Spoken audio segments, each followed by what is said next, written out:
They don't make toys like they used to. This Ferris wheel, built from a 1930s Erector set. A lot of people don't know what an Erector set is. It just sounds like an oddball thing, and no one would be interested. It's so obscure. But I think if people discovered what it was and the wonderful things you can do with them, your imagination just explodes.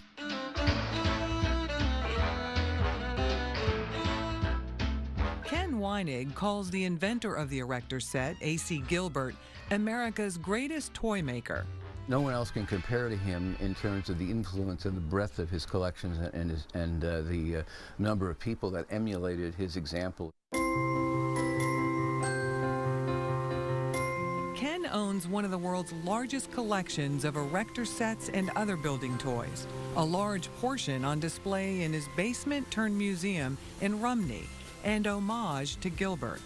The legend has it, and it's pretty reliable, that he was driving somewhere and he looked up and they were constructing a bridge and he saw the girders and he said, "I'll bet boys would like to build something like that." Gilbert came out with his first Erector set in 1913 with his patented square steel girders. Each one got bigger, and the teaser, this is a number 2 or 3. From here, this is a 4. Instead of names, the sets are numbered up to 12 and a half. The higher the number, the bigger the toy. You can build planes, trains, and automobiles. He was such a good marketer that at the end of the instruction book it would say, "Now if you buy the next set, look what you can build."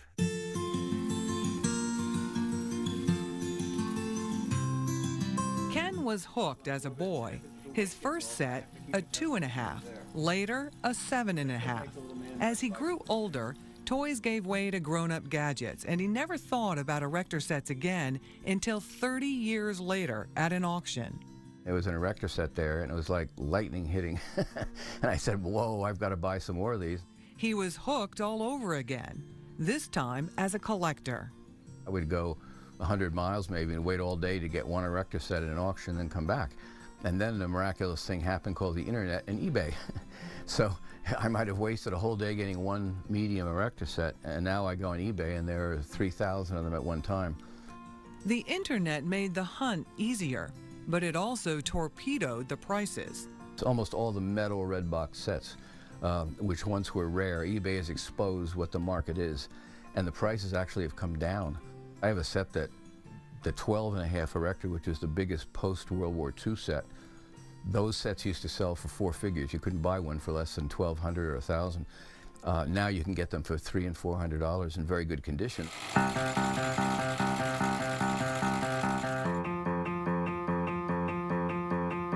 Ken's collection includes some rare finds, like this department store display, which promotes the 1929 number 9 Erector set. It's the only one we know of in the world. This set, a 1950s 10.5, his favorite because of its sentimental value. A man was waiting the birth of his son, and he bought this set for it, this actual set. And when the boy was born, he had a severe disability, and there was no hope they could ever play with the Erector set. So he put it away in the attic. It's in mint condition, never opened, still in its shrink wrap. This set is one of the most popular ever made. The 1929 number 8.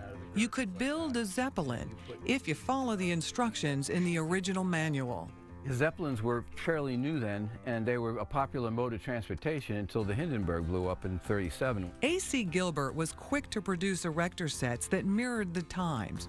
Airplanes a few years after the Wright brothers' first flight, and submarines during World War I. He was also forced to make adjustments. And during 1941, of course, we got into the war, and all the parts that Gilbert would put into Erector sets are needed for munitions and other things. So he had to stop making Erector sets during that period, but he put out something called Erector Jr. All those parts were made out of wood. Gilbert expanded his brand to educational toys, mainly science-related, like this atomic energy lab, a collector's prize. After the atomic bombs were exploded in Japan in 1945, there was a worldwide interest in things that involved nuclear things. And so the government actually asked A.C. Gilbert who also provided them all kinds of things, fuses and wires and things in World War II, to make something that would get young people interested in becoming nuclear scientists. Gilbert lost money on those sets, but made them as a favor to the government. That's another reason why we consider Gilbert our best toy maker, because none of the other ones are strictly kids playing with little toys. These are ones which transition to important contributions to the science of America. Ken and the A.C. Gilbert Heritage Society, a worldwide group interested in the toy maker's products, believe if they can integrate modern technology into Erector sets, it may revive interest among younger people and keep Gilbert's legacy alive. We think Erector was a peak in toys. We think that was a period that you want to cherish and preserve.